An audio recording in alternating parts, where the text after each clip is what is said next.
शिव जो अनंत है, जो अविनाशी है, जो पालनहार है। ऐसे महाकाल के पर्व महाशिवरात्रि के शुभावसर पर मसूरी शहर में निवासरत इतिहासकार गोपाल भारद्वाज ने भगवान शिव से जुड़ी कई बातों पर जानकारी दी। उन्होंने बताया कि उन्होंने भगवान शिव पर शोध करते हुए करीब 400 पन्नों की पुस्तक लिखी है, जो अब जल्द ही पब्लिश होकर जनता के बीच आएगी।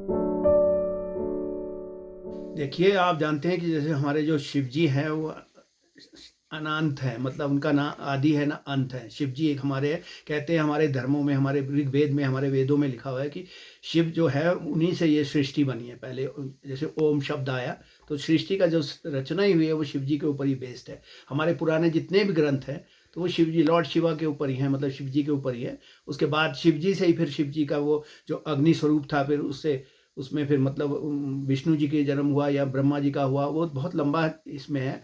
तो शिव जी के ऊपर तो हज़ारों किताबें पहले भी लोग लिख चुके हैं। तो मैं जैसे आपको बताया कि आपने स्वयं बोला कि मैं शिव जी का भक्त हूँ और बचपन से मैं शिव जी से वो हूँ कि शिव जी क्या है, उनके बारे में जानकारी प्राप्त करने के लिए जितने भी भारत में शिव जी के मंदिर हैं या बाहर है उनके बारे में पढ़ता रहता हूँ। या जैसे पशुपतिनाथ है नेपाल में, मैंने 2 बार वहाँ पे गया हूँ।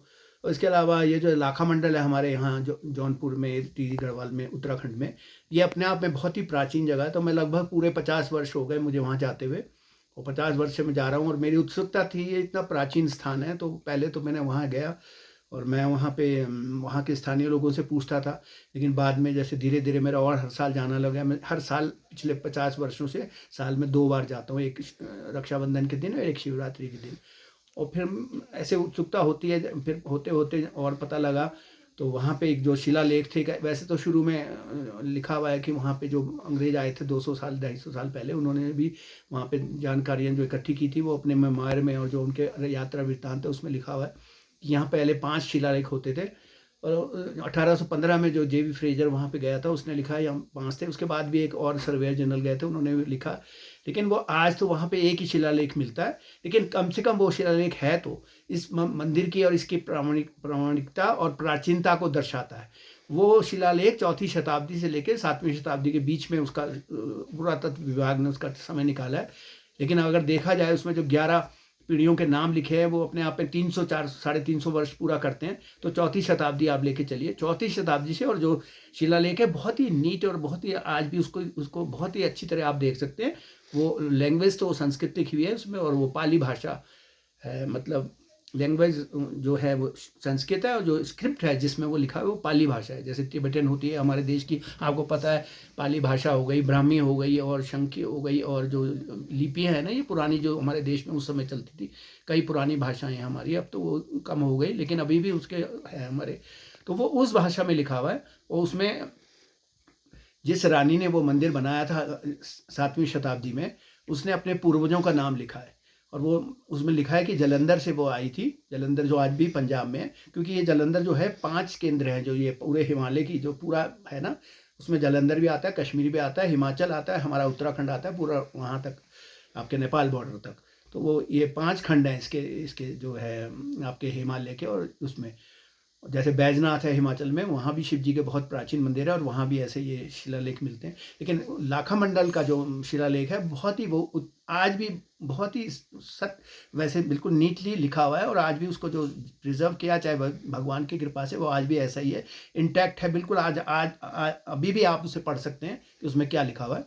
तो उसने अपने 12 पूर्वजों के नाम लिखे, और जो वो राजकुमार उसने लिखा है, चंद्रगुप्त था उसके हस्बैंड का नाम, जिसकी अकाल मृत्यु हो गई थी। तो उसको उनके गुरु ने बोला था कि उस ज़माने में, आप जानते हैं हिंदू धर्म में ये लिखता है कि अगर अपने पति को अकाल मृत्यु हो जाए तो वो एक बुरा माना जाता था।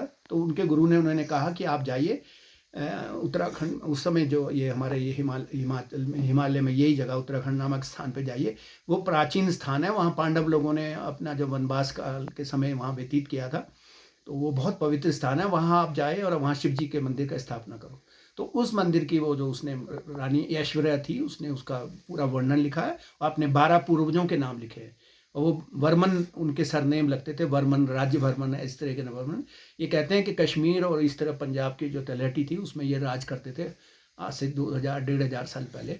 और वहाँ कुछ सिक्के भी मिले हैं और भी कई स्थान से कई चीज़ें वहाँ मिली है। एक संशय लोगों के दिमाग में अवमन रहता है, क्योंकि नाम लाखा मंडल है और लोग जो है उसे अक्सर लक्षागृह से जोड़ लेते हैं महाभारत कालीन। हाँ, तो आप इसमें भी एक प्रकाश डालीजिएगा कि दोनों में क्या अंतर है। निश्चित रूप से वो लाक्षागृह तो लाखों मूर्तियां हैं वहाँ पे। लाक्षागृह तो अभी आपने सुना है, अभी मेरठ में बागपत जिले में अभी उस पे अभी रिसेंटली उसका कोर्ट का नोटिस वो आया है, जजमेंट आया कि वो जो एक्चुअली में जो लाक्षागृह था ना, वो सरदना तहसील में एक बरनावा नाम का एक कस्बा है मेरठ जिले में, पहले मेरठ में होता था, बागपत जिले में, वहाँ पे है वो लाक्षागृह। यहाँ पे पांडव जब अपने अज्ञातवास में आए थे तो उन्होंने लगभग 3 से लेके 1 वर्ष तक यहाँ पे व्यतीत किया, क्योंकि वो जो उनको जब अज्ञातवास हुआ था, जब उनको बन जाने का वो हुआ था, तो 12 वर्ष तो वो वन में विचरण करते थे, लेकिन 1 वर्ष जो उसमें था कि अज्ञातवास में रहेंगे और अगर वो कोई देख लिए गए तो दोबारा उनको भी 12 वर्ष होगा। जो उन्होंने, आप जानते हैं ना, उनका जो उसमें हार गए थे, वो जो युधिष्ठिर हार गए थे धर्मराज उससे, दुर्योधन से, वो पासा खेलते थे उसमें अपना सब कुछ और अपनी द्रौपदी तक हार गए थे। ये कथा तो खैर अलग है, लेकिन उस समय वो पांडव भी यहाँ रहे थे। और मैं इसका जो मैंने अपने शिव जी से रिलेटेड जो और सामग्री इकट्ठी करी है, वो पवित्र, ये पवित्र स्थान उससे भी पहले से पवित्र था, तभी पांडव लोग वहाँ पे आए हैं। वहाँ और भी पहले शिव जी के मंदिर रहे होंगे, या शिव जी के वहाँ स्थापना हुई होगी, या शिव जी से रिलेटेड कोई स्थान रहा होगा, पवित्र स्थान रहा होगा। तो तभी तो वहाँ पांडव रहे और उन्होंने वहाँ पे रहे और अपना वहाँ पे शिवलिंगों की स्थापना करी। फिर वो इतना फेमस होता चला कि जो भी वहाँ आता था शिवलिंग बनाता था और वो शिव अर्पित कर देता था। तो वहाँ आप 10-15 किलोमीटर के रेडियस में जाइए, जहाँ भी कहीं खुदाई होती है तो वहाँ शिवलिंग निकलते रहते थे। तो वो लाखों मंदिर थे, तो वो लाखों मंदिरों की वजह से उसे कहते हैं, ना कि लाक्षागृह की वजह से। लाक्षागृह तो वहाँ पर है। अच्छा, आपकी ये जो पुस्तक है कंप्लीट हो चुकी है? हाँ, मैंने इसमें बहुत जैसे मैंने आपको बताया, कई शिव जी के ऊपर तो लॉर्ड शिवा पे तो हज़ारों किताबें लिखी गई है और मैंने कई जगह से विभिन्न सामग्री इकट्ठी करी है शिव जी से रिलेटेड। और इसमें ज़्यादातर यही लिखा है कि शिव जी क्या है, और हमारे पुराने ग्रंथों में कहाँ कहाँ इनका उल्लेख हुआ है। जैसे 4 तो हमारे वेद है, उसके बाद वेदों के बाद फिर आपकी संहिताएँ बनी हैं, आपके ब्राह्मण ग्रंथ बने 18, पुराण बने हैं, और जो विवेचना हुई है, रामायण हुए, महाभारत हुए, सब में शिव जी का उल्लेख कैसे कैसे आया, उसमें वो मैंने किया है। और उसके अलावा वो सारा संकलन किया है और उसको उदाहरण सहित, और उसमें श्लोक जो भी है, जैसे इसमें ऋग्वेद में शुरू में जो आई है, इनकी ऋचाएँ आई है शिव जी से रिलेटेड, तब शिव जी को दूसरे रूप में, मतलब लिंग रूप में या दूसरे रूप में पूजा जाता था। मतलब इस तरह से, जैसे अब फिर समय के साथ बदलता चला गया ना, अग्नि को पूजते थे और जो प्रकृति से संबंधित चीज़ें होती थी ऋग्वेद में वो ऋचाएँ ज़्यादा, लेकिन शिव जी थे, जब उनका स्वरूप वही था। और फिर उसके बाद इंडस वैली सिविलाइजेशन हुई है, जो सिंधु घाटी की सभ्यता हुई है, हड़प्पन कल्चर, उसमें भी शिव जी थे।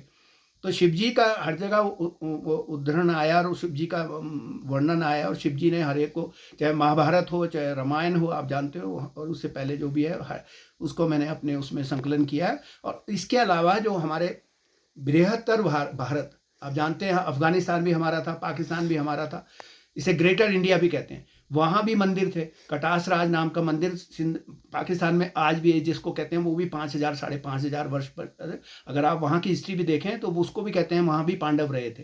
कटास राज महादेव का बहुत मीलों में फैला हुआ मंदिर है। आप तो खैर थोड़ा बहुत उसका वो करा दिया गया, उसका सुधार, लेकिन पहले वो आप जानते हैं जब से पाकिस्तान बना तो वो उसमें चला गया था, नेग्लेक्टेड हो गया था। और इस तरह अफगानिस्तान में हज़ारों हमारे शिव जी के मंदिर थे। फिर जो ये हमारा पूर्वी एरिया है ना, आपको जान के प्रसन्नता होगी कि वियतनाम, चाइना, कंबोडिया और आपके इंडोनेशिया, मलेशिया और ये बर्मा और थाईलैंड, इन सब देशों में शिव जी के मंदिर हैं। शिव जी की पूजा होती थी, शिवलिंग की पूजा होती थी। और हमारे देश से जो गए थे, जो जिन्होंने अपने हिंदू धर्म का प्रचार प्रसार किया इस पूर्वी एशिया में, और श्रीलंका में, इन देशों में, वहाँ भी बहुत हज़ारों मंदिर है, आज भी है। तो मैंने उसको भी थोड़ा उसमें ऐड किया है, जिससे पता लगे कि ये कितना, उसे उसे मैंने इंग्लिश में रखा है उस चैप्टर को। ग्रेटर इंडिया, जैसे बृहत्तर भारत कहते हैं, जैसे मतलब इंडिया तो है ही, और इंडिया तो अब छोटा हो गया, आपको पता है। पहले हमारे देश का पार्ट बर्मा भी होता था, और अफ़गानिस्तान भी होता था, पाकिस्तान भी होता था, आज बांग्लादेश, ये तो सब अलग हो गए धीरे धीरे।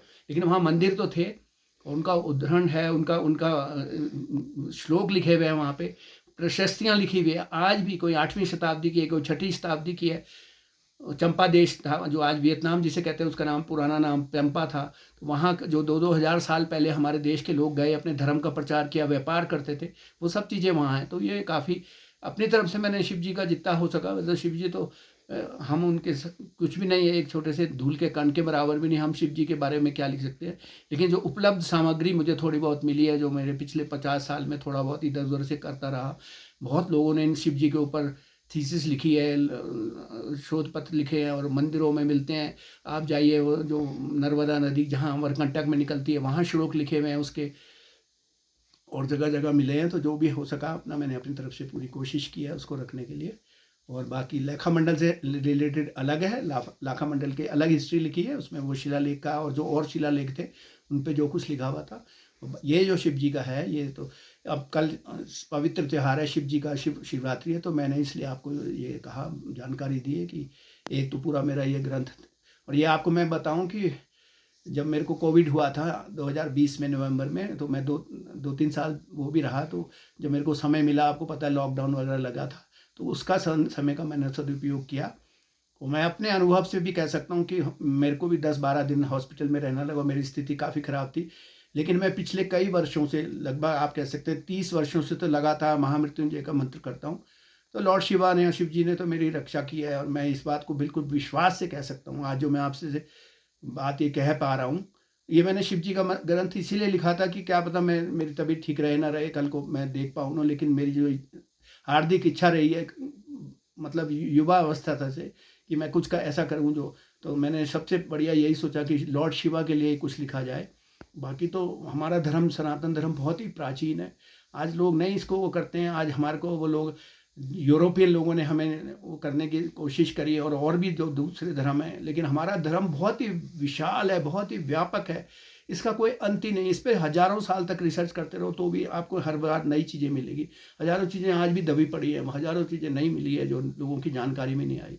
तो मेरा ये छोटा सा एक तुच्छ सा वो है, काम है, जो मैं चाहता हूँ कि आपको, आपके माध्यम से, ये कि शिव जी का कल जो शिवरात्रि का पावन अवसर है, तो मैं ये शिव जी से रिलेटेड आपको इस बारे की जानकारी देना चाहता था।